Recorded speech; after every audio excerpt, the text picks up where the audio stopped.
Studio, I'm joined by Ajax Cape Town's coach, Roger Desau. Welcome, Roger. Thank you very much. Great to be here. Ajax is currently in the 11th position on the ABSA Premiership log, and you guys have 7 games left. I mean, what's the realistic position, ending position for you guys? Yeah, I think it changes game by game almost. I think right now we've got a tough game tomorrow night, and if we can get over that one with a positive result, then we'll probably be looking at a top 8 finish. If we don't, then we've got to look at who can catch us up and if we're going to be in a relegation battle or not. But obviously we like to be positive and look at finishing in the top 8. It's still a very realistic position for us. With some tough games, we know that, but nevertheless we've got to stay positive and believe we can do it. And in your previous match, you guys went down to log leader Kaizer Chiefs with the late 2 goals, which really knocked you guys over. I mean, how did that come about? And I mean, did you feel that you prepared enough, and what do you think went wrong? I thought we did our work, there's no doubt about it, even though we lost the game 2-0. I think we'd lost it convincingly. I think Chiefs were better than us throughout the game. But we could have snatched the game from them. We had 2 great opportunities to win the game. And had we scored those goals, I think it would have been a different story. But nevertheless, I think Chiefs were deserved winners on the night. They really outplayed us, and we've got to take that on the chin and learn from it, and hopefully build on for the future. So would you say that the team is more of a cup or league orientated team?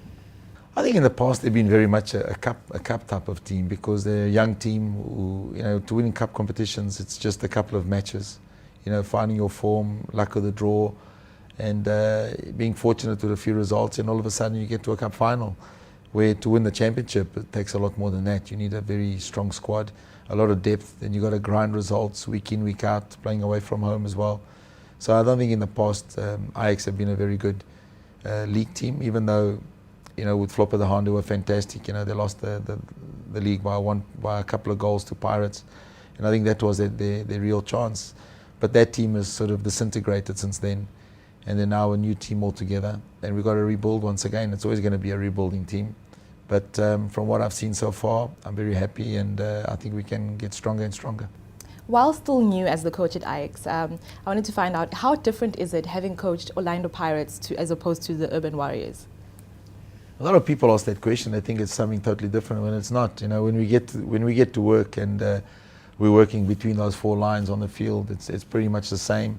The players are all the same. Obviously you get better players and worse players and different types of players. But the way you carry yourself and the way you work is very much the same. Obviously at Ajax the squad's a lot smaller. It's a lot more manageable. You can concentrate a lot more individually on players, which is a plus. We at Pirates we had a much bigger squad, a few more superstars than at Ajax. But nevertheless, your work is very much the same, and my working attitude stays exactly as it was at Pirates. And Roger, your father was very much into the football industry. I mean, you grew up in a very football crazy family. How did this breed you for what you're currently doing now? I mean, having played before and now coaching, when did you know that this was for you? Somehow I always had the feeling that I was going to be a coach. I don't know why. I think my leadership qualities as a player were always there. I always captained every team I played for, even in different types of sports. So I think that was always sort of set in me that one day I would have to do this. It's not something that I kind of looked forward to. As a player, I didn't look much further than my playing days, to be honest. And then when the opportunity came about as a player, I was thrown into the deep end at Wits when the coach walked out and the management of the team asked me to take over as a player coach. Results were good. We started doing better than what we were before. And then obviously, the path just kind of came my way and I grabbed it. But yeah, I did grow up in a football environment, and my father was a professional player as well in Portugal, played for Sporting Lisbon and the Portugal national team. So, it was always very familiar to me. So nothing has been strange or unknown, and it's very much a life driven by results, and that's how it was as a kid, and it hasn't changed.